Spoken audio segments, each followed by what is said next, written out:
right now.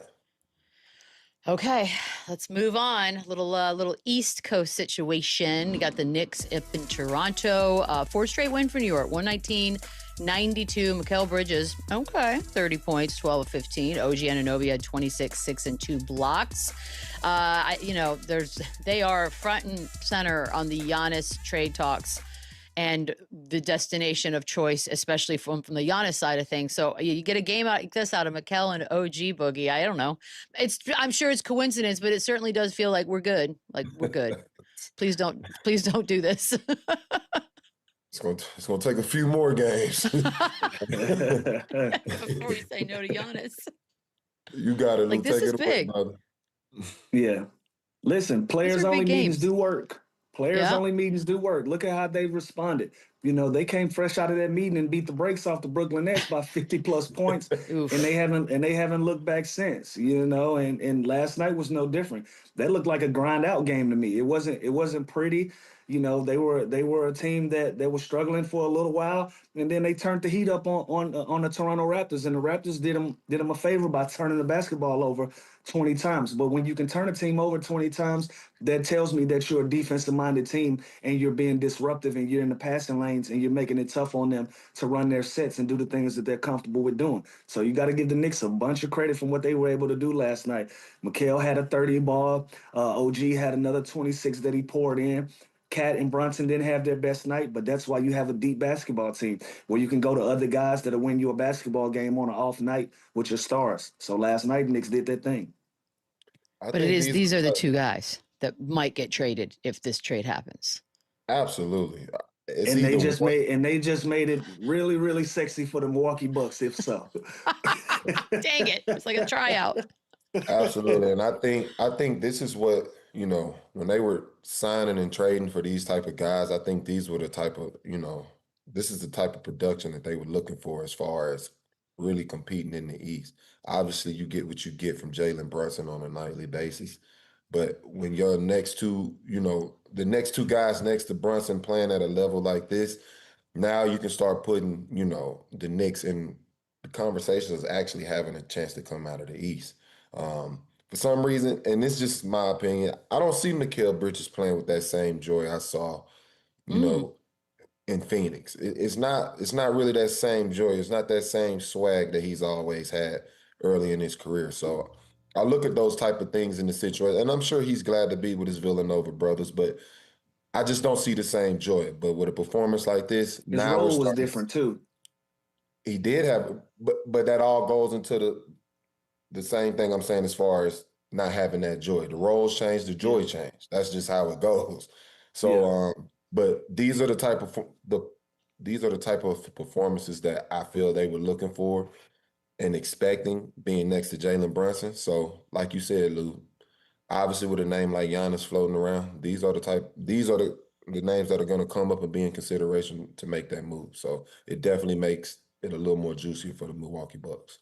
Dang it, I love OG Anunoby too. It's almost like don't have games like this, guys. Don't do this because then you become less valuable. What are you thinking? 6 steals? That's the most impressive part. 6 steals. Yeah, he was like he was everything last night. As somebody who's had 10 in a game before, it ain't easy to do. You know what I'm saying? It ain't easy to do. Do we have a banner? Do we have drums? What can we do for Lou right now? Like Beadle, for a guy for somebody that says that I didn't play defense, to hold a steal record for the Los Angeles Clippers is a major accomplishment. I agree, you were the one that says you don't play defense. Are you saying we all say you didn't play defense? No, listen. I'm okay with addressing the elephant in the room. Whatever people say, whatever. Shut up. A lot of people say. By the way, Mark Stein, the Cat thing. We're not going to talk about Cat for a hot second here because Mark Stein's out there saying that the Knicks. I love this. The Knicks could be testing the trade market for Cat. What that means, I don't know. But are they better off? Like again, these are all very variably based questions because I don't know what you're getting back for Cat. But do you see a Knicks team better without Cat, Boogie? It depends. I mean, it depends on what they're getting in return. I mean, obviously, if you're speaking on a Giannis, I think the Knicks get better, you know. But This is an interesting, situation as far as this whole scenario with Cat and the Knicks.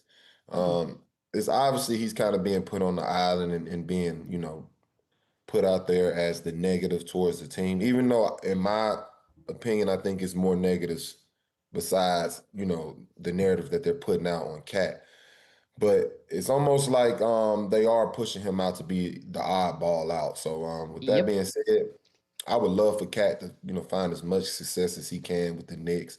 I know it means the world to him, being at home, playing at home, being a hometown kid, all of those things. I know it would mean the world for him to, be able to compete at a high level. But for me, I just don't feel like the planets are aligning in this situation. So I do think the Knicks would be in a better situation depending on the player they get in return. And I also think it'll be a better situation for Cat.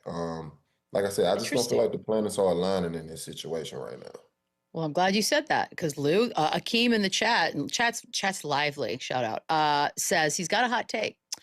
If you put Cat on the Wizards, that'll make him a top 4 seed team in the East next season. Your thoughts? Well, listen. Who was top 14? The Wizards? Yes. Hell no. No, hold on. Hold on though. I'm not agreeing. I'm not agreeing. But you got good bones with Trae Young, and if you can put him with Cat, and then you start filling in the blanks from there, that puts them in a position to have an opportunity to compete on paper. You're so diplomatic. What are we doing? We running for mayor of DC? I'd rather Cat be in Cleveland. I'm a glass half full type of guy. I don't know. Oh God. Well, I'm not, Lou. I like Cleveland for Cat. Cat next to Evan Mobley. I think that's a really good situation. Okay. Oh, well, now we're making our own stuff happen. Okay. Well, you know what? Keep the energy, Boogie. Here's the deal. We're taking a quick break because the chat's got thoughts on your career, Mr. Cousins. When we come back. Run it back, run it up, run it back, yeah.